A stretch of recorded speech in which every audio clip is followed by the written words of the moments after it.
เทรานุเทระที่เคารพอย่างสูงทุกรูปเจริญสุขสวัสดีสาธุชนท่านผู้ฟังทุกคนทุกท่านสำหรับสาธุชนท่านผู้ฟังที่ให้เกียรติรับฟังรายการธรรมาภิวัตรนั่นเป็นรายการวิทยุเพื่อการเผยแผ่พระพุทธศาสนา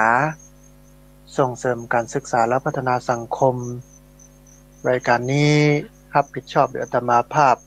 พระสาธิตธีระปัญโยผู้อำนวยการสถาบันธรรมาภิวัตรสถาบันเพื่อเผยแผ่พระพุทธศาสนาส่งเสริมการศึกษาและพัฒนาสังคมตั้งอยู่ณที่พักสงฆ์สถาบันธรรมาภิวัตรบ้านศพเตินตำบลศพปาดอำเภอแม่เมาะจังหวัดลำปางสาธุชนท่านผู้ฟังรายการนี้ออกอากาศทุกวันอังคารในช่วงเวลา2ช่วง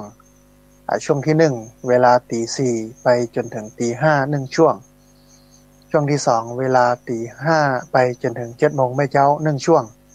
แล้วก็แต่ละช่วงในท้ายรายการก็จะได้เปิดสายท่านผู้ฟังที่ฟังอยู่ทางบ้านได้โทรเข้ามาร่วมเอ่ยกันได้โทรเข้ามาร่วมแสดงความคิดความเห็นกันรายการนี้เป็นรายการสดท่านผู้ฟังออกอากาศหลายคลื่นหลายสถานีหลายลักษณะแรกออกอากาศผ่านทางสถานีวิทยุในเครือข่ายสถานีวิทยุคลื่นสีขาวเพื่อชาวประชาหลายคลื่นหลายสถานีลักษณะที่2ออกอากาศผ่านทาง Facebook Live ของทางวัดฝ่ายหินซึ่งออกอากาศผ่านทางสถานีวิทยุของวัดฝ่ายหินตัวลักษณะที่3ออกอากาศเป็นการบันทึกเสียงเอาไปออกผ่านทางสถานีวิทยุเพื่อการศึกษาและพัฒนาอาชีพRadio Network FM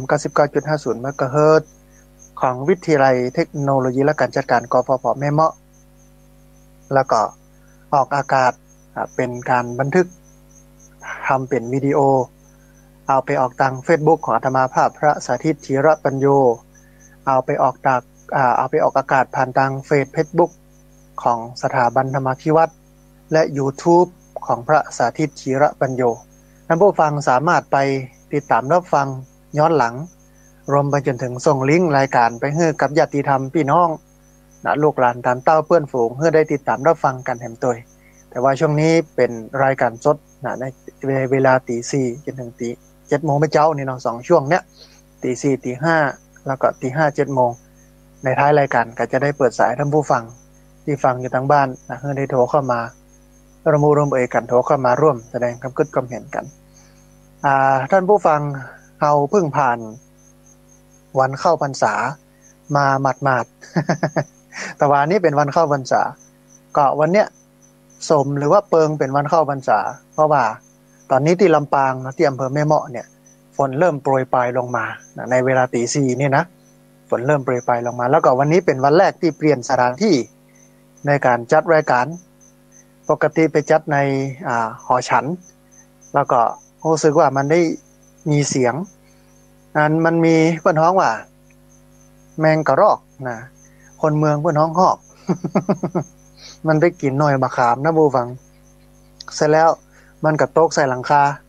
ซึ่งหลังคานั้นเป็นหลังคาเมทัลชีทกระทำให้เสียงนะปุ้งปุ้งปังปังเนี่ยนะป๊อกป๊อกแป๊กแป๊กเนี่ยเข้ามาในการบันทึกเสียงอาตมาภาพก็เลยว่าเอาไปจัดหลังกุฏิที่มันเป็นศาลาเล็กๆไว้สำหรับทำงานไว้สำหรับพักผ่อนนะไว้สำหรับนั่งสมาธิท่านถ้าจะดีก้าแต่ว่ามันเป็นโอเพนแอร์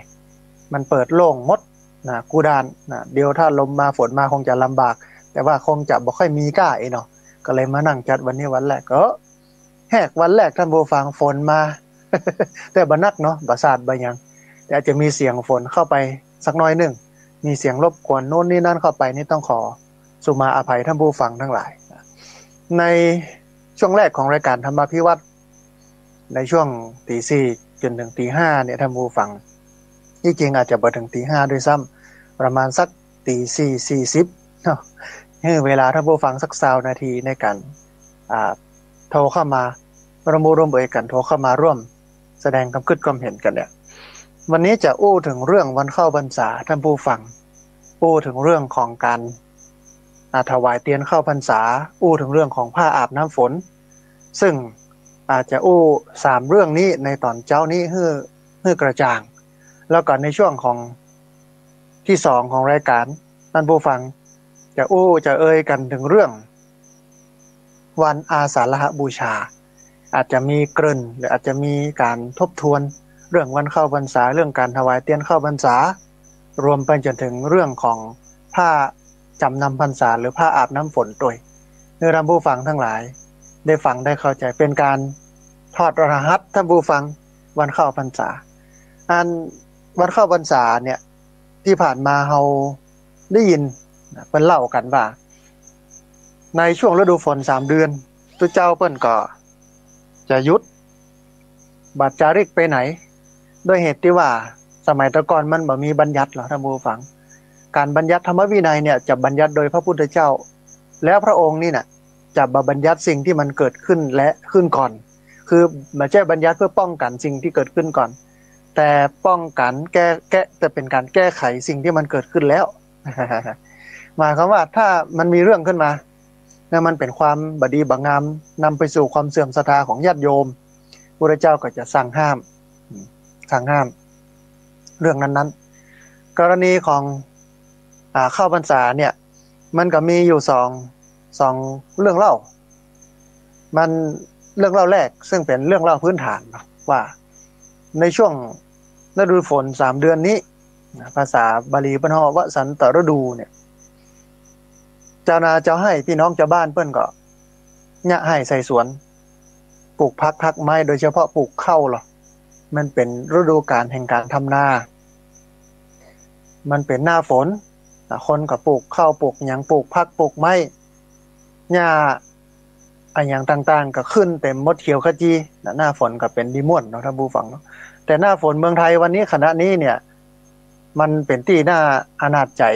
เอ็นดูพี่น้องเจ้าให้เจ้านาเกษตรกรมันแล้งท่านผู้ฟังฝนก็ตกน้อยเดียวตกมันบ่ได้น้ำบ้านเฮาฮ้องอย่างนั้นเนาะ ตกบ่ได้น้ำแต่สมัยพุทธกาลมันยังสมบูรณ์อยู่ลูกท่านผู้ฟัง 2,000 ปีเฮาลองรับตาขึ้นพอเหรอ 2,000 กว่าปีลดตัวความอุดมสมบูรณ์ของทรัพยากรธรรมชาติสิ่งแวดล้อมนี่มันจะสูงหมอกใดเนาะทีนี้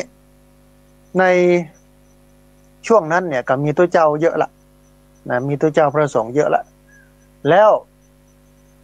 ต่างคนกับต่างศรัทธาในตัวพระพุทธเจ้าสมัยตะก่อนแรกเริ่มเดิมทีเนี่ยการบวชภิกษุในพระพุทธศาสนาเนี่ยเป็นหน้าที่ของพระพุทธเจ้าหรือว่าพระพุทธเจ้าเป็นผู้บวชด้วยพระองค์เองแล้วก็โดยพระองค์เองแต่บกองเริ่มมีกลุ่มสงฆ์สังฆะพระพุทธเจ้าก็มอบอำนาจให้พระสงฆ์ไปบวชกันเองในนามของสงฆ์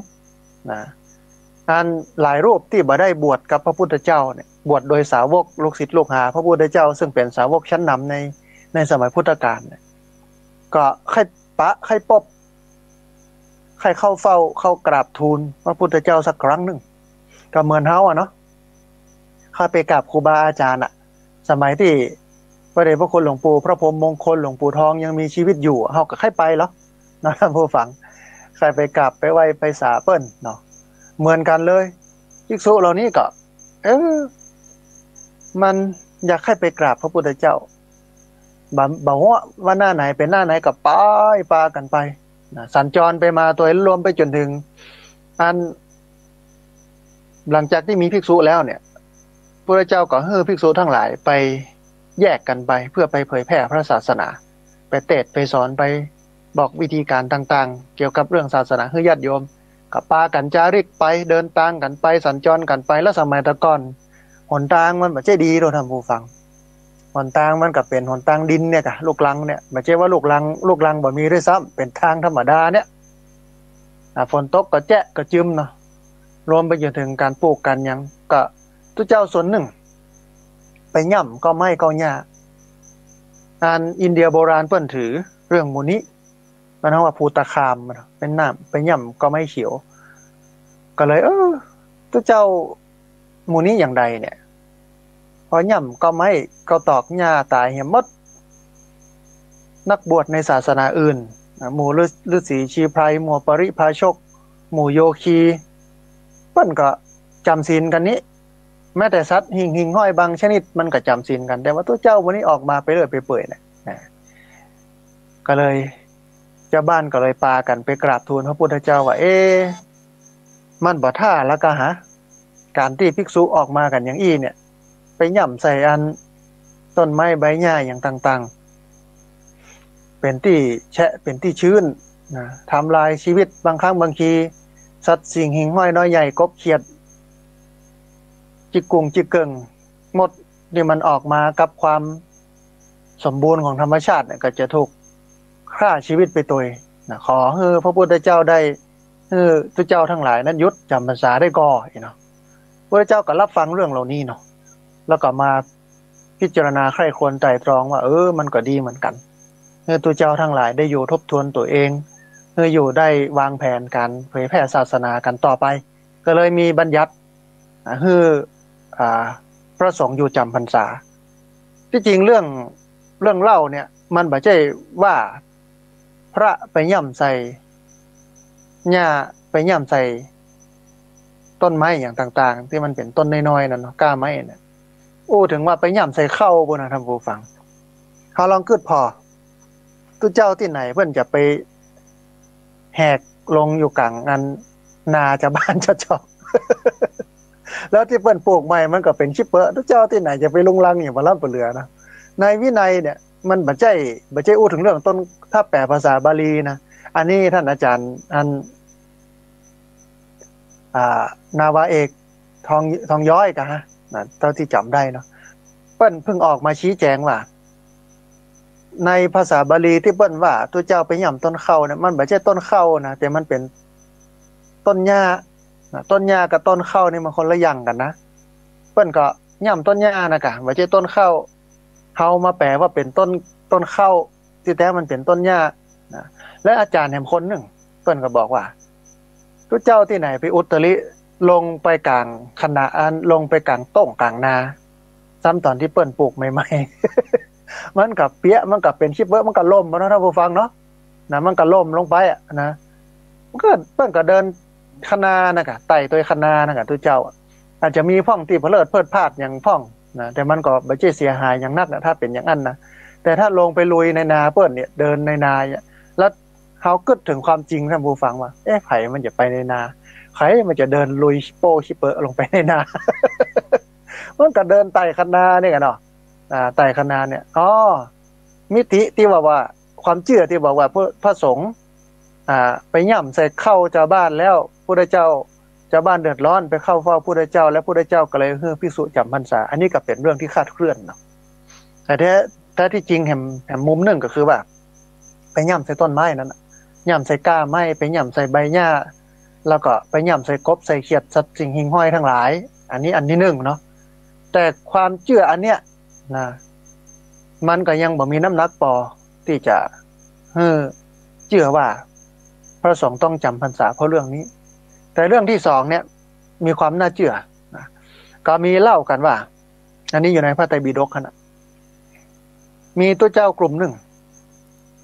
เป็นหีบไปเข้าเฝ้าพระพุทธเจ้าอย่างที่บอกว่าตางมันบ่ดีมันเป็นขี้เปอะนะเปียบ่โลกสุกสวักท่านผู้ฟังเปื้อนโคลนเปื้อนอย่างด้วยความที่ศรัทธาใครปะใครหันปากันไปนะฝนตกกับไปอย่างกับไปบอกกองไปแผ่วพระพุทธเจ้าไปกราบไปไหว้ไปศาลแล้วก็สมัย 2,000 ปีนี้ผ้ามันหายากต้องเอาผ้าจากศพที่ตายพวกมาเนี่ยมาซักมาเย็บมาย้อมก็จะเอามานุ่งได้นี่นะเป็นจีวรเป็นสบงอังสะเนี่ยเป็นเรื่องยากก็มีผืนเดียวบ่มีเปลี่ยนนี้แล้วก็ต่างบ่ดีเป็นบ่ลูกสุกสวักเปียอย่างมอมแมมหมดพระเจ้าก็สังเกตเห็นว่าถ้าขืนเป็นอย่างอี้นี่บัดท่าละเพราะฉะนั้นต้องอยู่จำพรรษา3 เดือนนะอยู่จำพรรษา3 เดือนแล้วก็ในช่วงนั้นมันก็เป็นฮิตฮอยของอินเดียโบราณช่วงนั้นว่านักบวชนอกพระพุทธศาสนาหมู่ฤาษีชีไพรปริพาชกทั้งหลายเปิ้นก็ยุดบัจจาริกไปไหนพระสงฆ์เฮาก็สมควรที่จะยุดจาริกอันนี้คือที่มาของการเข้าพรรษาที่มาของการเข้าพรรษาว่าการเข้าพรรษาเปิ้นมีฮีตมีความเป็นมาอย่างอี้ก็คือสาระสำคัญคือให้ตุเจ้ายุดอยู่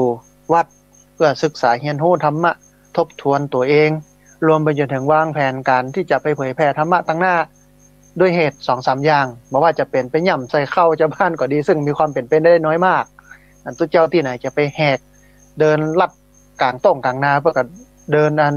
ด้วยคณาเนาะอันที่2พอไปย่ำใส่หญ้าอันที่2พอไปย่ำใส่หญ้าใส่เก้าไม้ใบเขียวอันที่3นี้เป็นเพราะว่ามันเป็นจริตหินหอยของคนยุคนั้นเมื่อถึงฤดูฝนแล้วเนี่ยนักบวชนอกศาสนาซักสิ่งหิ่งห้อยบางชนิดเพิ่นก็จำศีลพอออกไปที่ไหนทางใดเจ้าบ้านเพิ่นก็บอกว่ามันบ่ท่ากันทุกเจ้าออกมาเพ่นพ่านช่วงนี้เนาะแล้วประกอบกับหนทางมันลำบากในการจาริกการเดินทางเพราะมันเป็นขี้เปอะมันบ่ได้เป็นลาดปูนลาดยางหมัดตอยอย่างมันเฮาโลเนาะ มันเป็นทางขี้เปอะเสื้อผ้าอาภรณ์จีวรสบงกับเปื้อนกันเป็นมอมแมมด้วยเหตุปัจจัยเหล่านี้ก็เลยทำให้พระเจ้าบัญญัติให้พระสงฆ์ต้องอยู่จำพรรษา3 เดือนในที่ใดที่หนึ่งแต่การจำพรรษา3 เดือนที่ใดที่หนึ่งเนี่ยมันบ่ได้หมายความว่าจะต้องอยู่หั่นตลอดโดยที่ไม่ไปไหนเลยนะแต่ถ้าไปเหรอสมมติว่ามันมีเหตุจำเป็นต้องไป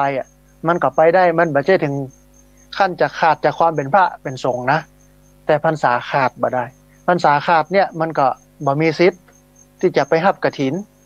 แล้วก็บ่มีสิทธิ์ที่จะไปรับอานิสงส์การลดหย่อนผ่อนวินัยในการได้รับอานิสงส์กฐินประมาณนี้นะมันประมาณนี้ความเป็นอาวุโสคือพรรษาขาดไปคุณสมบัติในการจะไปรับกฐินบ่ได้เมื่อรับกฐินบ่ได้ปั๊บบ่สามารถที่จะได้อานิสงส์ในเรื่องของการผ่อนวินัยฮื้อได้นะอันนี้คือความผิดที่มันเกิดจากการจำพรรษาซึ่งบ่ใช่เป็นเรื่องใหญ่อะไรหยังซึ่งบ่ใช่เป็นเรื่องใหญ่อะไรหยังแต่ด้วยความที่มันเป็นประเพณีด้วยความที่มันเป็นวัฒนธรรมมันก็เลยทำให้ว่าโอ๊ยถ้าตัวเจ้าบ่อยู่จำพรรษาเนี่ยไปหั่นไปนี่มันก็เป็นปัญหาบางคนหันตัวเจ้าไปอยู่ที่ตารถ ที่สถานีขนส่งเนี่ยนะเพราะพระเจ้าอย่าได้เนี่ยเข้าพรรษากันยังเดินทางอย่างนี้มันจะบัจจาริกไปที่ไหนทางใดบัดจำพรรษาอยู่เป็นที่เป็นทางบล่างตัวเจ้าปลอมเนี่ยก็หาเนาะ ด้วยความที่เฮาตื้นเขินกับศาสนาด้วยความที่เฮาบ่ค่อยฮู้ซึ่งคนยุคนี้บ่ฮู้แท้คนหนุ่มคนสาวนี่นะคอยที่จะติเตียนโจมตีพฤติกรรมการกระทำของพระสงฆ์อย่างเดียวแต่ตัวเก่าก็บ่ได้ฮู้ลึกซึ้งแล้วก็บ่ได้ปฏิบัติอย่างสักอย่างนะบอกว่าบ่ศรัทธาในศาสนาแต่ตัวเก่าก็กินเหล้าเมายาแอวเล่น บ่เอาอย่างเลยเหมือนกันนะอัน การจะจำพรรษาถ้าผู้ฟังอย่างที่บอกว่าถ้ามันจะไปเดินทางในช่วงนี้ในช่วง3 เดือนเนี่ยได้ก่อนได้เหตุใดถึงได้ก็ได้ด้วยเหตุที่พระเจ้าได้ผ่อนผันไว้ว่าเอาละถึงแม้ว่าเราจะอธิษฐานอยู่จำพรรษาที่ใดที่หนึ่งเพื่อมาทบทวนตัวเองเพื่อมาวางแผนการจะเผยแพร่พระพุทธศาสนาในอนาคตข้างหน้าให้มันเป็นไปได้ด้วยดีมีประสิทธิภาพแต่ถ้าเรามีความจำเป็นที่จะต้องไปด้วยเหตุ5 ประการก็ไปได้แต่ว่าไปได้เนี่ยเปิ้นก็มีเงื่อนไขเปิ้นแหมกรรมว่าไปได้อย่างใดอีนะ ไม่ใช่ว่าไปไล่ไปเลยอีนะท่านผู้ฟังนั้นลองมาดูเหตุจำเป็นที่จะทำให้เราไปได้ก่อนแล้วก็ช่วงเวลาไปได้อย่างใดเนี่ยเรียกว่ากันแหมกรรมนะมันมีเหตุ5 อย่างที่สามารถไปได้อย่างแรกอันแรกเลยก็คืออุปชาอาจารย์พ่อแม่บ่สบายบ่มีไผไปพ่อไปก้อยบ่มีไผไปดูไปแลกลางพรรษาอยู่ก็ไปได้ไปดูแลเลยอันที่2ก็คือวัดวาอารามที่อยู่ที่อาศัยกุฏิวิหารถูกพายุพัดมันลุมันเสียมันหายหลังคาโผอย่างต่างๆไปเสาะหาจตุปัจจัยทายธรรมหรือญาติโยมมาช่วยกันซ่อมกันแปลงได้อันนี้ไปได้อันที่3ญาติโยมเพิ่นนิมนต์ไปเทศน์นิมนต์ไปบรรยายนิมนต์ไปรับกิจนิมนต์ขึ้นบ้านใหม่แต่งงานงานโน้นงานนี้งานนั่นไปเทศน์ไปสอนไปหยังอบรมไปได้อันที่3แล้วนะอันที่4สุมาเด้อท่านผู้ฟังเพื่อนตุเจ้าด้วยกันเพื่อนตุเจ้าด้วยกันที่เป็นเพิ่นเฮาว่าสหธรรมิกแห่งวัด1แห่งหมู่บ้าน1แห่งตำบล1แห่งอำเภอ1แห่งจังหวัด1 แหมภาคหนึ่งอธิษฐานเข้าพรรษาเหมือนกันเนี่ยแต่ละตีแต่ละตางเสร็จแล้วโทรมาบอกว่าใครซึกแล้วนะจะซึกกลางพรรษาเนี่ยนะเฮาก็สามารถไปได้เพื่อไปเกลี้ยกล่อมเพิ่นว่าเอาใจเย็นๆตุ๊กเป้ ฟังซึกเตื้อเนาะเราออกพรรษาก่อนมันเป็นจะได้ลองเล่าให้ฟังเราปัญหามันมีอย่างยังได้ว่ากันมาจะได้ช่วยแก้ช่วยไขนะแก้ไขกันไปแหมอันหนึ่งก็อย่าจำได้บ่แม่นเนาะแต่ว่าก็โดยประมาณเนี่ยพ่อแม่บ่สบายอันหนึ่งละแล้วก็เนี่ยอุปชาอาจารย์ที่อบรมพร่ำสอนบ่สบายต้องไปอุปถากอุปถัมภ์ป้อนข้าวป้อนน้ำดูแลใส่ใจนะก็ไปได้ด้วยเหตุ5อย่างนี้ท่านผู้ฟังบอกว่าจะเป็นไปพ่อโยมเปิ้นนิมนต์ไปเพราะว่าวัดลุเสนาสนะต่างๆมันพังหาคนมาซ่อมมาแปลงหาทุนทรัพย์มาจ้างศาลามาเนี่ยมาทำไปเพราะว่าอันพ่อแม่บ่สบายไปเพราะอุปชาอาจารย์บ่สบายไปอุปถากบำรุงแล้วก็ไปด้วยเหตุสุดท้ายก็คือเพื่อนสหธรรมิกที่บวชด้วยกันฮู้จักมักคุ้นกันเปิ้นจะซึกกลางพรรษาก็ไปเกลี้ยกล่อมซึกนะทีนี้เมื่อไปแล้วท่านผู้ฟังเปิ้นบ่เจ้ว่าไปเลยนะเปิ้นก็มีหลักการมีกฎมีกติกาในการไปว่า1ไปได้บ่เกิน7วันไปได้ไม่เกิน7ราตรีไปก็บ่คือมันเกิน7วันต้องรีบกลับมาก่อนวันที่7หรือวันสุดท้ายถ้าเลยหั่นไปปุ๊บก็พรรษาขาดไปได้ไม่เกิน7วันแต่ทีนี้เมื่อไปได้บ่เกิน7วันเปิ้นก็มานับรอบหมายความว่าไปกี่รอบก็ได้แต่บ่คือมันเกิน7วันนะไปได้เดี๋ยวบ่คือมันเกิน7วันไปได้เลยนี่คือการเข้าพรรษาของพระสงฆ์นะการเข้าพรรษาของพระสงฆ์ทีนี้การเข้าพรรษาของพระสงฆ์มันที่จริงแล้วมันก็เป็นเรื่องของพระสงฆ์เจ้าบ้านก็ได้เพียงแต่อนุโมทนาคือความร่วมมือส่งข้าวส่งน้ำดูแลเปิ้นต่ออันแต่ว่าระยะหลังๆมาเนี่ยมันก็มีเปิ้นฮ้องว่าสิ่งที่ดีที่งามเกิดขึ้นก็คือว่าเฮากับประยุกต์เอาการเข้าพรรษาของพระสงฆ์การตั้งจิตอธิษฐานแน่วแน่ว่าจะบ่ไปไหนโดยที่บ่ประจำเป็นภายใน3เดือนนี้นะขอจำพรรษาอยู่ที่นี่3เดือนโดยที่บ่ไปไหนโดยที่บ่มีเหตุจำเป็นเอามาใช้กับการใช้ชีวิตของคนของชาวบ้านต่างนอกนะมันเป็นเรื่องใจล้วนๆเนาะเรื่องนี้เนาะเป็นเรื่องของการฝึกใจมันเป็นเรื่องของการพัฒนาใจชาวบ้านต่างนอกหลายคนก็อยากให้เปลี่ยนพฤติกรรมอยากให้พัฒนาตนเองหลายคนก็ตั้งจิตอธิษฐานว่า3เดือนนี้ข้าจะบ่กินเหล้าข้าจะบ่ดื่มสุรารายของมึนเมาต่างๆอบายมุขต่างๆของดเว้นเด้อที่จริงมันเป็นเรื่องที่น่าอนุโมทนามันเป็นเรื่องที่ดีเพราะอะไรอย่างเพราะคนชีวิตคนหนึ่งบางคนเนี่ยเปิ้นกินเหล้ากินตลอดชีวิตกินทั้งวันกินหัวล้าน้ำกินจนพอบ้านเฮาฮ้องแอลกอฮอลิซึมมันซึมเข้าในสายเลือดแมลงมากับน้ำลายโปะมือสั่น มันเป็นอย่างนั้นโลกแต่อันบ่กองเข้าพรรษา3เดือนมันก็ยังได้เนี่ยได้มันก็ยังได้นะมันก็ยังได้ที่จริงเรื่องนี้มันเป็นเรื่องที่น่าสนใจท่านผู้ฟังสนใจในมิติไหนหลายมิติเช่นบางคนกินมาตลอดระยะเวลา9เดือนแต่บ่กอง3เดือนก็เลิกอย่างน้อยท่านผู้ฟังเปิ้นก็เลิกในช่วงนั้นเฮาก็บ่ต้องไปว่าไปบอกไปหยังเปิ้นนักนะเฮาบ่ต้องไปเปิ้นฮ้องว่าไปปรมาสเปิ้นว่ามันจะยะได้ก่อเห็นนะแต่บทบาทของเฮาเนี่ยจะต้องเป็นกัลยาณมิตรเชียร์เปิ้นโอ้ดีแล้วเนอะอย่างน้อย3เดือนก็ยังดีใช่ป่ะก็หยุดกินแค่3เดือนไม่ได้ประโยชน์หยังก่อนเข้าพรรษาวันเข้าพรรษาวันอาสาฬหบูชาวันพระใหญ่แต่มันกินจนพอโตส่งท้ายโลอย่า กินส่งท้ายจนเมาหูเรื่องหูราวเนี่ยแล้วโตกวันพวกมาสาบขี้หาอยู่นะเหล้ายังอยู่ในตัวมันทำมาเป็นงดได้3เดือนนะไปว่าเปิ้นอย่างนั้นแต่ที่เขาจะให้กำลังใจเปิ้นนะบางคนในใกล้ออกพรรษาอย่างวันพวกนี่จะออกละรอเที่ยงคืนของวันออกพรรษาหรอ ซื้อเรามาตุนไว้เรียบร้อยนับถอยหลังเข้าดาวอ่ะ1987654321ฉลองออกพรรษาจดเราต่อหลายคนอาจจะมองว่ามันไร้สาระมันจะไปหยะเปิงอย่างไหนเนาะแต่ก็ยังดีท่านผู้ฟังดีกว่าที่บักเกินหยะเลยอย่างน้อยปีหนึ่ง12 เดือนเปิ้นงดได้3 เดือนก็ยังดีอายุเปิ้นก็จะยาวขึ้นไปแถมน้อยนึงตับไตโคในไส้ปอดอาจจะถูกทำลายลดลงน้อยนึง ดีกว่าเปิ้นมันเนี่ยอันนี้สำหรับคนที่อยู่กับคนที่เปิ้นงดเหล้าเข้าพรรษาเนาะเปิ้นจะงดอย่างใดบ่งดอย่างใดเปิ้นจะงดนักงดน้อยเขาก็ชื่นชมเปิ้นนะเปิ้นเขาก็ยินดีกับเปิ้นเป็นกัลยาณมิตรคือกำลังใจเปิ้นแถมอันหนึ่งสำหรับคนที่งดบางคนตั้งจิตอธิษฐานแต่3 เดือนแต่มันอยู่ไปอยู่มาเข้าพรรษาได้7 วันมันอดบ่ได้มันอดบ่ได้เข้าพรรษาได้7 วันนี่มันอดบ่ได้มันแค่อยากได้ฮะก็เลยลักกินเห็นสักน้อยแล้วเป็นได้เนาะทีนี้บกองลักกินแล้วปั๊บบกองลักกินแล้วปั๊บ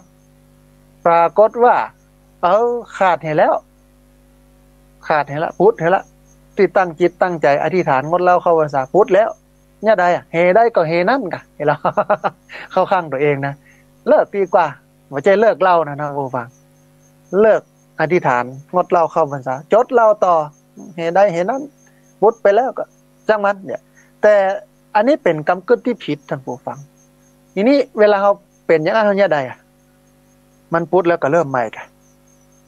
ผิดมันผิดไปแล้วก็คือมันผิดน้อยเดียวจะไปให้มันลามมันก็เหมือนทฤษฎีขี้เปอะเนี่ยเป็นอย่างไรทฤษฎีขี้เปอะก็คือ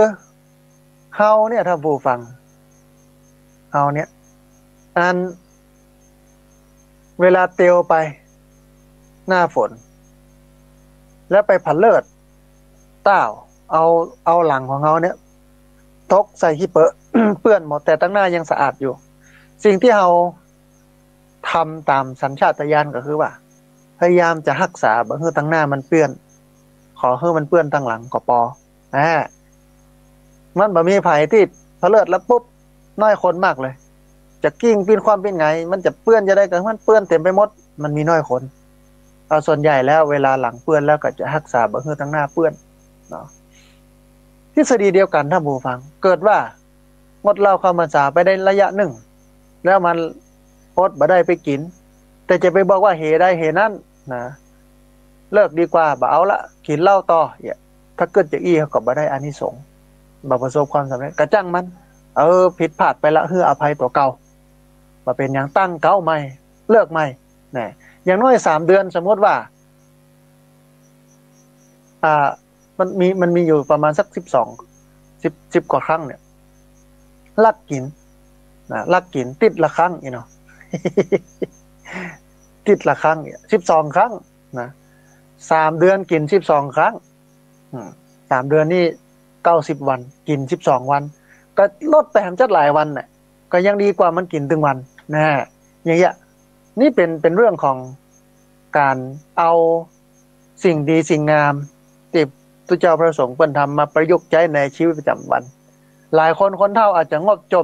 จมเข้าพรรษาก็ได้หรอจมนักลานก้ายถึงเวลาเข้าพรรษามาก็งดจมนะบางคนอาจจะประยุกต์ไปมากกว่านั้นบางคนอาจจะประยุกต์ไปมากกว่านั้นถ้าเป็นละเด็กละอ่อนก็งดเล่นเกมในช่วงเข้าพรรษานะหรือเล่นเป็นเวลาหรอเอาเฉพาะช่วงว่างมาเล่นวันค่ำนะบางคนก็งดตื่นสายช่วงเข้าพรรษาบางคนก็งดขี้ค้านบางคนก็งดนั่นงดนี่งดโน่นคือการเข้าพรรษาเนี่ยมันยังประโยชน์มันยังทำให้เกิดคุณค่าต่อชีวิตของคนให้มันสูงขึ้นดีขึ้นนักขึ้นนะเขาก็ได้ประโยชน์กับมันด้วยอันนี้คือเข้าพรรษาท่านผู้ฟังเล่าตั้งแต่ที่มาที่ไปแล้วก็สิ่งที่เราควรจะได้จากการเข้าพรรษาอันนี้เพิ่มเติมแหมน้อยนึงเข้าพรรษามันจะมี2 เรื่องที่โยมพยายามขยับกันก็คือเรื่องของถวายเทียนเข้าพรรษาแล้วก็ผ้าอาบน้ำฝนหรือว่าผ้าจำนำพรรษาเอาเรื่องของเทียนเข้าพรรษาก่อน มีหลายคนสงสัยว่าพระอาจารย์เฮาบ่เอาเตียนได้ก่อฮะเฮาเปลี่ยนเป็นหลอดไฟได้ก่อโอ้บัดเดี๋ยวนี้ซัมเปิ้ลมีสปอตไลท์โซลาร์เซลล์มีอย่างที่มันเป็นโซลาร์เซลล์อ่ะเขาจะเอาอันนั้นมาตานได้ก่อฮะนี่เนาะนะหลายคนก็บอกว่ามันบ่ใช่เตียนพรรษามันจะไปตานจังได๋เปิ้นถวายเตียนโอ้มจะถวายหลอดไฟเนาะหลายคนก็คิดอย่างนั้นทีนี้เราลองไปดูเก้ากุ๊กของการถวายเตียนเข้าพรรษาไปดูวัตถุประสงค์ไปดูเป้าหมายนะเรื่องอย่างอี้เนี่ยมันจะเอาความคุ้นเคยหรือว่าสิ่งที่ปฏิบัติมาเนี่ยมาวัดบ่ได้นะมันต้องเอาหลักการสุมาเตอะท่านผู้ฟังไม่สามารถเอาหลักกูมาเป็นเครื่องวัดได้ มันต้องเอาหลักการโน่นั้นในสมัยพุทธกาลมันก็บ่มีไฟฟ้ามันมืดนะ2,000 กว่าปี2,000 กว่าปีมืดคนยุคนั้นใจไอ้หยังก็ใจนี่ก็ประทีปโคมไฟนี่ก็ใจจากไขมันสัตว์พ่องอันหยังพ่องเนี่ยน้ำมันนี่นะจากสัตว์จากต้นไม้พ่องใจฟืนใจหลัวเอามาแปลงเป็นคบเพลิงให้มันสว่างไสวเพื่อให้มันสว่างอ่ะอันหยังก็ได้ที่ทำให้เกิดแสงสว่างในสมัยพุทธกาลเพิ่นก็ถวายอย่างนั้น3 เดือนตัวเจ้าอยู่ด้วยกันนักโลกบ่ได้จาริกไปไหนต้องได้ศึกษาธรรมะปฏิบัติธรรมะได้สนทนาธรรมกันได้ทบทวนสิ่งที่ได้ทำมาทั้งส่วนรวมส่วนตัวได้วางแผนอนาคตที่จะทำต่อไปตั้งหน้าถึงส่วนรวมส่วนตัวมันอยู่ด้วยกันนักมันก็ต้องมีไฟนะมันก็ต้องมีไฟในสมัยนั้นคนก็เลยเอาเทียนเข้าพรรษาเอาประทีปโคมไฟเอาคบเพลิงเอาหลัวเอาอย่างไปถวายเพื่อให้เกิดแสงสว่างในตำราเพิ่นก็เล่าว่านางวิสาขานั้นน่ะเป็นคนต้นคิดในเรื่องของการถวายเทียนเข้าพรรษานั่นแสดงว่าเป้าหมายแท้ๆก็คือทำให้เกิดแสงสว่างและยุคนี้มันบ่ได้ใช้เทียนแล้วลูกมันมีไฟฟ้าสิ่งที่จะควรเอาไปถวายก็คือหลอดไฟหลอดไฟมันได้ประโยชน์แต่ถ้าจะถวายเทียนเนี่ยได้ก็ยังได้อยู่แต่ขอว่าให้มันเป็นเทียนเล่มน้อยเอาภาษาบ้านเฮาคือท้องว่าเทียนเล่มบาทเอาไว้อย่างเอาไว้จุดบูชาพระรัตนตรัยตอนไหว้พระสวดมนต์แม่เจ้าแม่แหลงเพราะว่าช่วงเข้าพรรษาเนี่ยเปิ้นมีการไหว้พระสวดมนต์เจ้าแรงมีปฏิบัติทำวันพระโดเทียนเล่มน้อยๆเนี่ยมันได้ใจจุดที่เชิงเทียนที่โต๊ะหมู่บูชาหั่นน่ะบึดกับมดเทียนเล่มใหญ่นี่บ่อยากให้ฮื้อเอาไปตานแต่ถ้าจะตานให้มันดีมันงามได้ก่อนอย่างใดสมมติว่าในหมู่บ้านของเฮาเนี่ยนี่สำหรับบ้านที่เปิ้นยังเป็นหมู่บ้านที่จ้อมหอมกันดีอยู่นะมีเวลาอยู่ก็คือ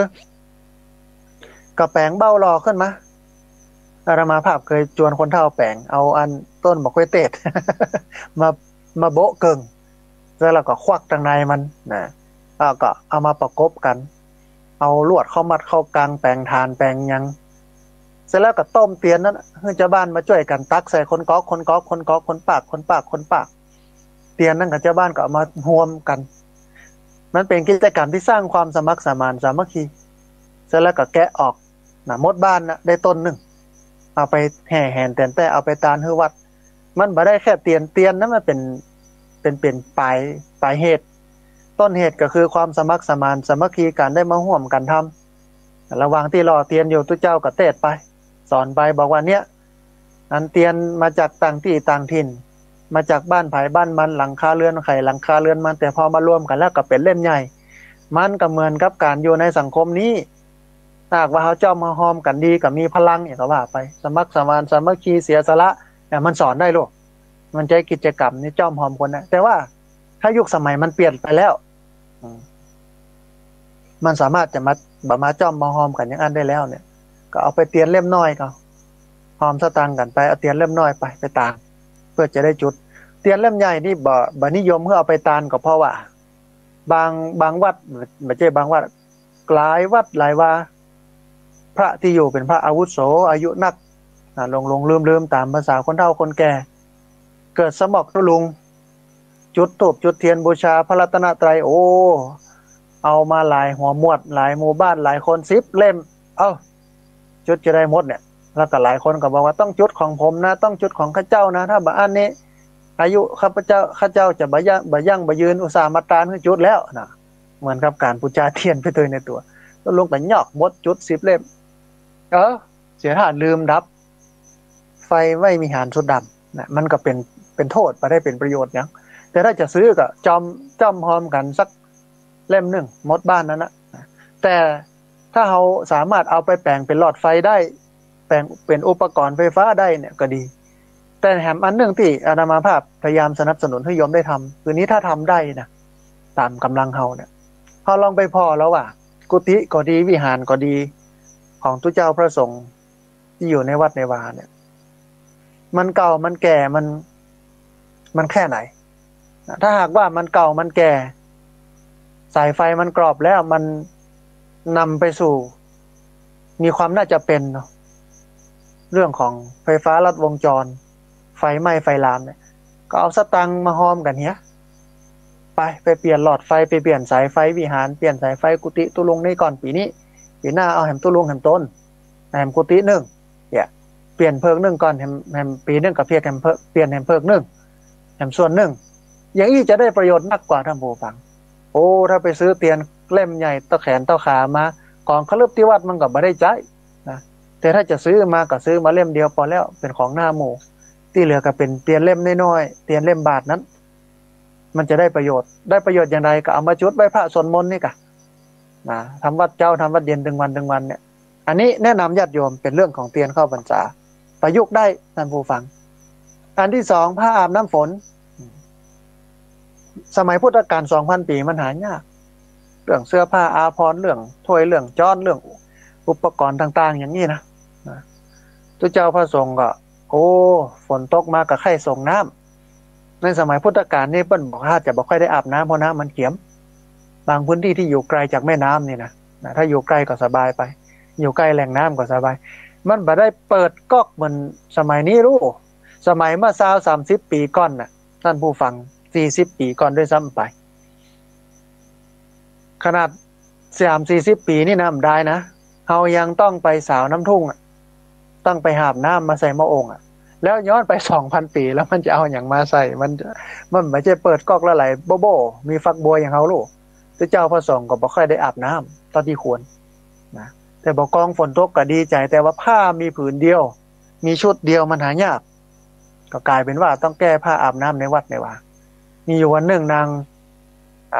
มหาอุบาสกวิสาขาคนใจไปนิมนต์ตุเจ้าว่าวันพวกจะมากินมาตาเนอานางก็เข้าวัดไปบ่ปะตุเจ้าสักตนมีแต่หมู่ชีเปลือยมันเป็นเรื่องปกติถ้าไม่ยิงสมัยพุทธกาลอินเดียไปหันอย่างนั้นนะเพราะว่านอกนักบวชนอกศาสนาโดยเฉพาะลัทธิศาสนาเชนเนี่ยเปิ้นก็เป็นอย่างนั้นคือนุ่งห่มห่มฟ้านิกายนี้เนาะใส่เสื้อผ้าอาภรณ์อยู่เต็มไปหมดฮะนะบ่เดี๋ยวนี้ก็ตึงมีพดถึงบ่เดียวมันบ่ใช่เป็นเรื่องแปลกนางหันอย่างนั้นก็กลับไปบอกนางวิสาขาซึ่งเป็นเจ้านายว่าตุเจ้าไปไหนหมดบ่ฮู้มีก็อันหมู่นี่คนหมู่ลัทธิหมู่ชีเปลือยนี่คนนัทบุตรศาสนาเชนเนาะศาสนาเชนอยู่หั่นเต็มหั่นนางวิสาขาก็คิดได้ว่าเนี่ยหมอนี่บ่ฮู้โดเนี่ยไปใจอันนักบวชในศาสนาเชนลัทธิเชนได้จะได้ก็ตุเจ้าเขาเนี่ยก็บ่น่าจะบ่มีผ้าอาบน้ำใครจะแก้ผ้าเล่นส่งน้ำกันเอาไปขออนุญาตพระพุทธเจ้าดีกว่าจะได้ถวายผ้าอาบน้ำฝนนะอันนี้คือที่มาของ1วันเข้าพรรษา2การถวายผ้าอาบน้ำฝน3ถวายเตียนเข้าพรรษาคือท่านผู้ฟังทั้งหลายได้ฟังในเจ้านี้ขณะนี้ท่านผู้ฟังกำลังติดตามรับฟังรายการธรรมาภิวัตรอันเป็นรายการวิทยุเพื่อการเผยแผ่พระพุทธศาสนาส่งเสริมการศึกษาและพัฒนาสังคมรายการนี้รับผิดชอบโดยอาตมาภาพพระสาธิตธีระปัญโยผู้อำนวยการสถาบันธรรมาภิวัตรสถาบันเพื่อเผยแผ่พระพุทธศาสนาส่งเสริมการศึกษาและพัฒนาสังคมออกอากาศทุกวันอังคาร2ช่วงเวลา 4:00 จนถึง 5:00 ช่วง1แล้วก็ 5:00 ไปจนถึง 7:00 ช่วง1ตอนนี้ได้เวลาเปิดสายให้ท่านผู้ฟังที่ฟังอยู่ทางบ้านจะได้โทรเข้ามาร่วมบูร่วมเอ่ยกันโทรเข้ามาร่วมแสดงความคิดความเห็นกันแล้วก็เรียนเชิญเจริญพรเนอะท่านผู้ฟังที่ฟังอยู่ทางบ้านได้โทรเข้ามา ร่วมบูร่วมเอ่ยกันโทรเข้ามาร่วมแสดงความคิดความเห็นกันเรียนเชิญเจริญพรโทรเข้ามาที่เบอร์064 728 2899นะเบอร์064 728 2899บอกว่าจะฟังกันนักกันน้อยแค่ไหนอย่างไรก็เรียนเชิญเจริญพรได้โทรเข้ามาพอดีมีสายเข้ามาสายหนึ่งสายนี้เป็นสายแรกเดียวพอกอยก่อนว่าเพิ่นจะว่าจะได้พ้องเจริญพรเจ้าไว้พระเจ้าอันยมแม่แนะนำตัวน้อยเจ้ายายโทรมาจากกาดนัดบันดอนเจ้ายายน้อยเจ้ากาดนัดบันดอนอำเภอป่าซางจังหวัดลำพูนเอาสัญญาณเป็นใดพ่องแม่เจ้าชัดเจนดีเจ้าชัดเจนนี่นะมียังจะเพิ่มเติมพ่องวันนี้เจ้ายายเดี๋ยวมีขอของใจจะถามอยู่หน่อยนะเจ้าเจริญพรวันวิสาขะนี่เป็นวันพระพุทธเตวันอาสาฬหะพระพุทธองค์ทรงแสดงธรรมจักรเป็นปฐมครั้งแรกเนาะเตก็เป็นวันปีกูลท่านยะเป็นสงฆ์องค์เล็กเหมือนกันยายอยากรู้ว่าวันอาสาฬหะจะเป็นวันพระธรรมหรือวันพระสงฆ์ที่เจ้าจะเอาเป็นวันอย่างดีเนาะเจ้าแต่ถามน้ำขอหนึ่งเจ้าถามน้ำขอหนึ่งว่าจะได้ถึงมีกฎระเบียบต้องตามเตียนก่อนเขาว่าช้า11 วันนะเจ้าเจริญพรถ้าเฮาต้านก่อนหรือตานหลังจะได้อันนี้ทรงเต็มร้อยก็เจ้าถ้าอธิบายก็ประสงค์2ก็ได้นะเจ้าได้สาธุสาธุเป็นคำถามที่ดีสายแรกโทรเข้ามาจากอำเภอป่าซางจังหวัดลำพูนยอมแม่โทรมาถาม2คำถาม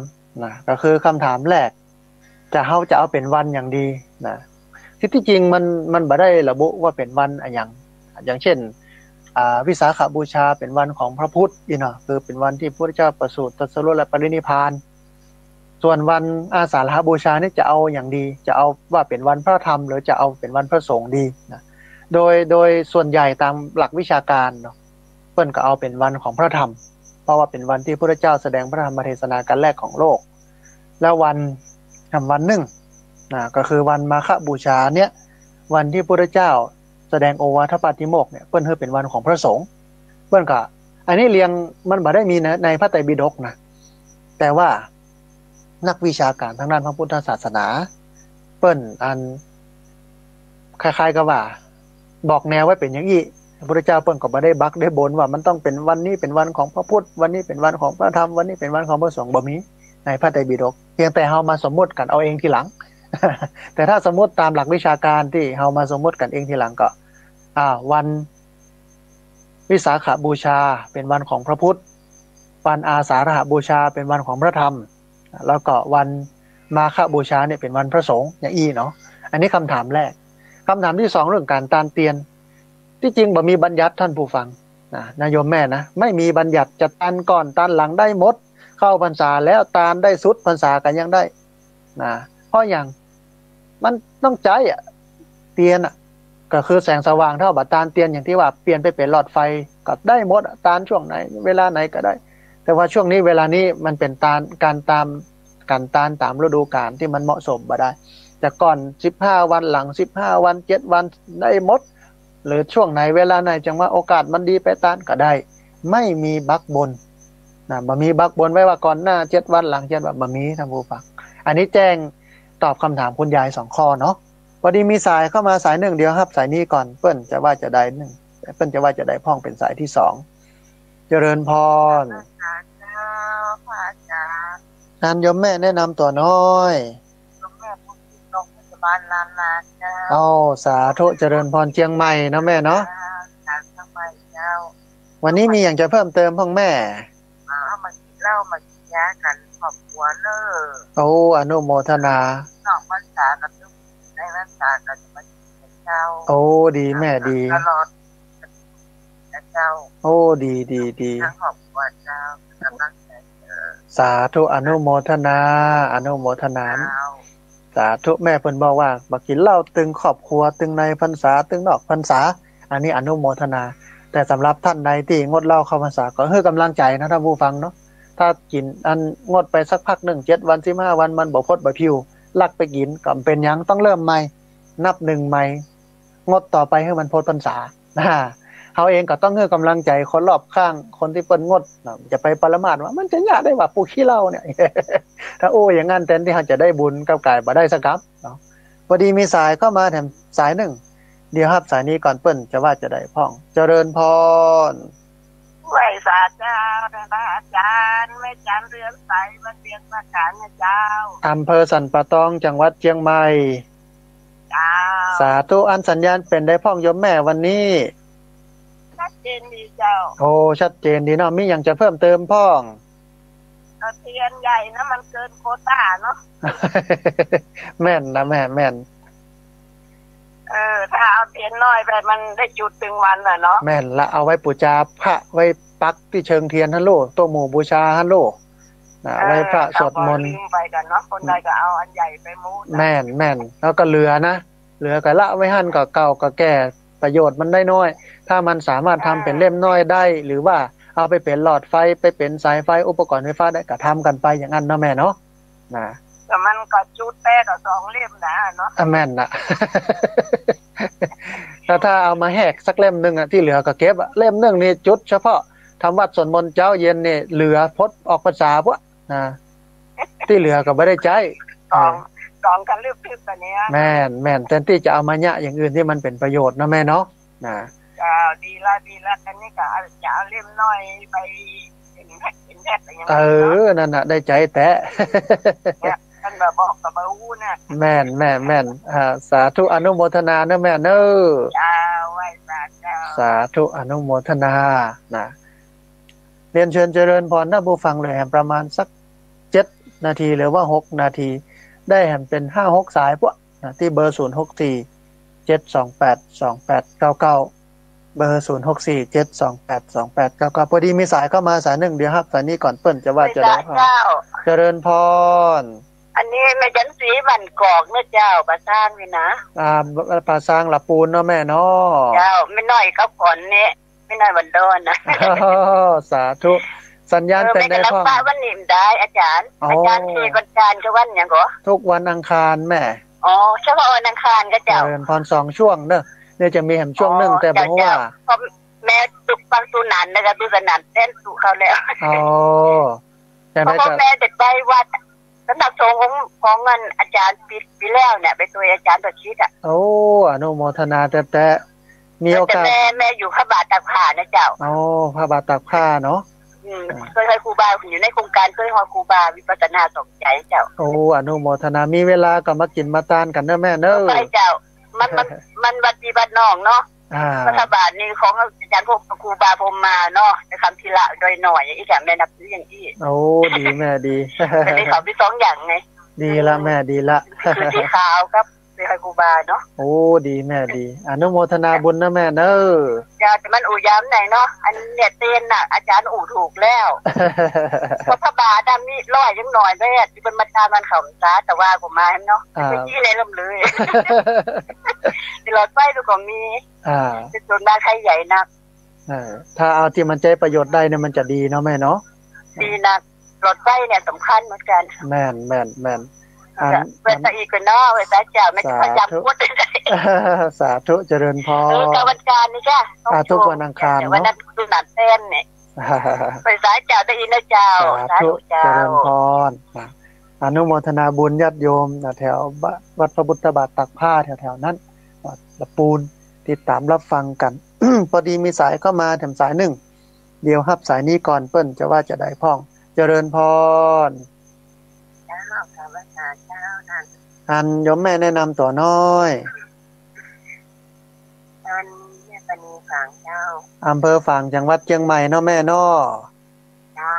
สัญญาณเป็นยังไงพ้องแม่ก็เป็นเจ้าเพราะว่ามันใกล้งานที่งาน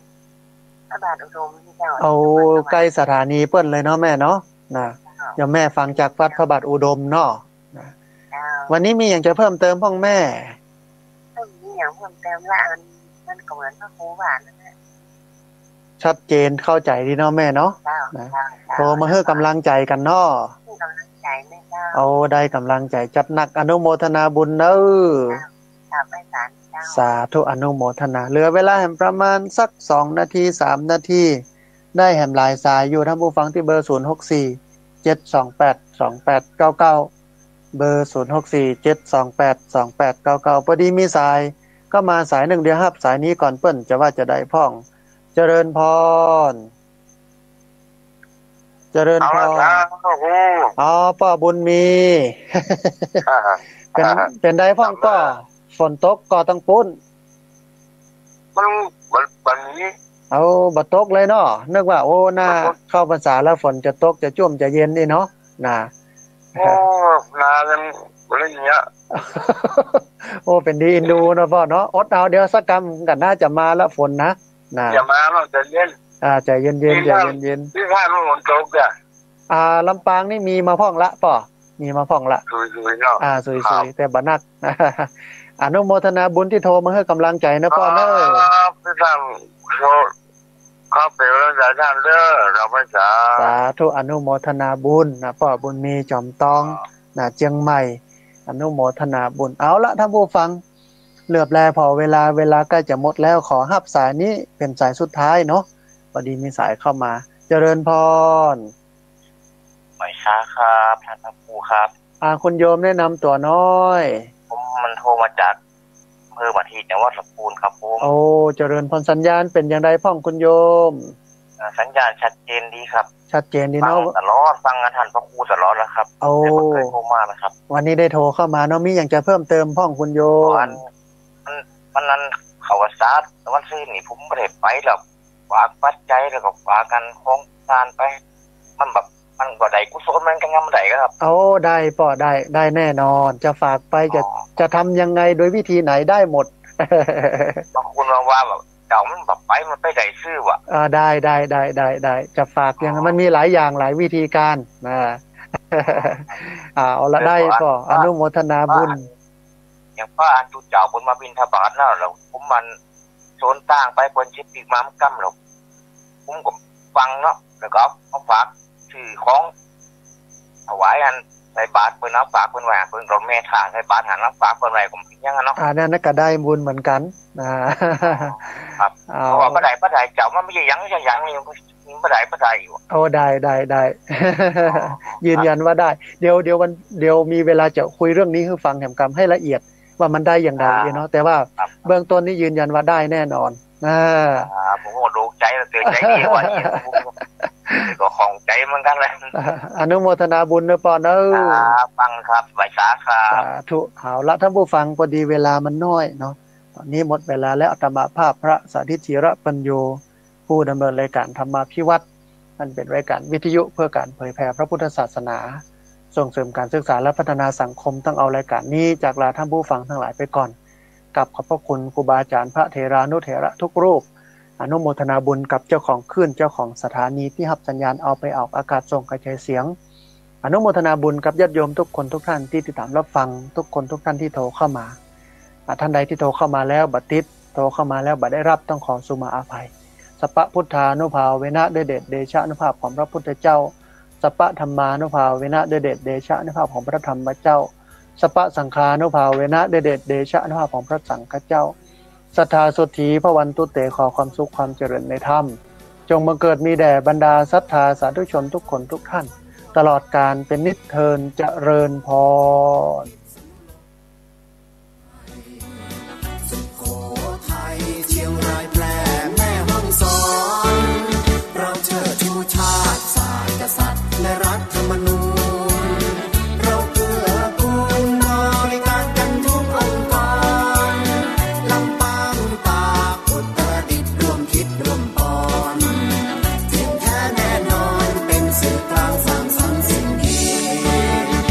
กำแพงเพชร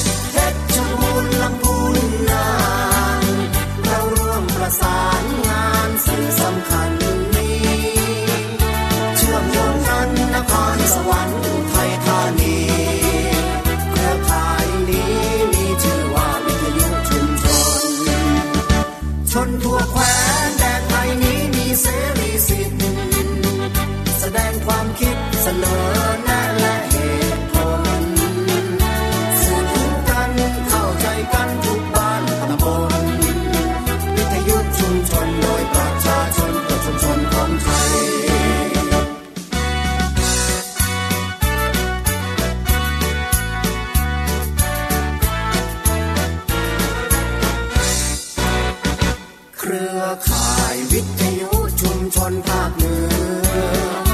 เกิดขึ้นเพื่อประชาชนชุมชนทั่วไปโยงพิจิตรพิษณุโลกพะเยาเชียงใหม่สุโขทัยเชียงรายแพร่แม่ฮ่องสอนเราเชิดชูชาติศาสตร์กษัตริย์และรัฐธรรมนูญเราเกื้อกูลบริการกันทุกองค์กรลำปางตากอุตรดิตถ์ร่วมคิดร่วมปอนเก่งแท้แน่นอนเป็นสื่อกลางสร้างสรรค์สิ่งดีกำแพงเพชรเพชรบูรณ์ลำพูนน่านเราร่วมประสานงานสื่อสำคัญนี้เชื่อมโยงกันนครสวรรค์ไทยธานี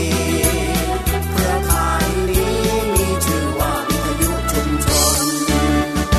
ชนทั่วแคว้นแดนไทยนี้มีเสรีสิทธิ์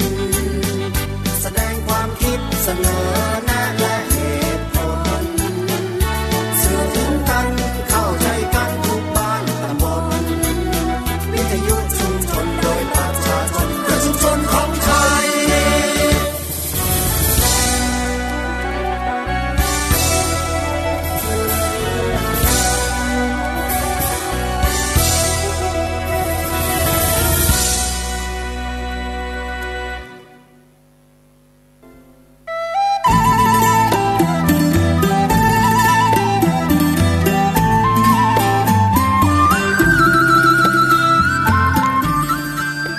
ขอนอบน้อมเอากุณ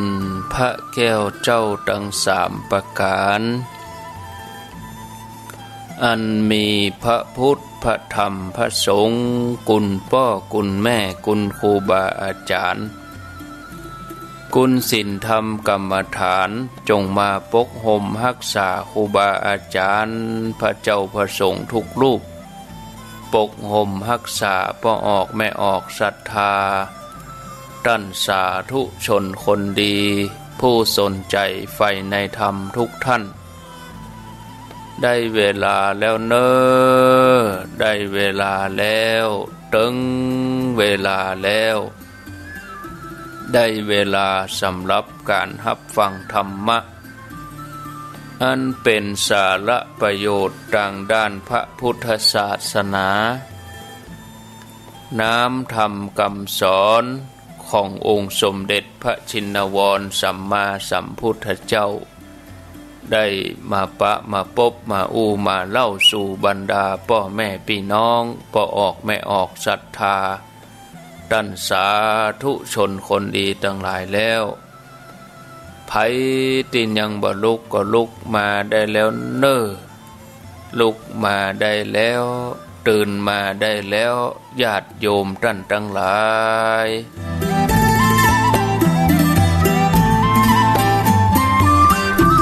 อรุณสวัสดิ์ธรรมสวัสดีสวัสดียามเจ้า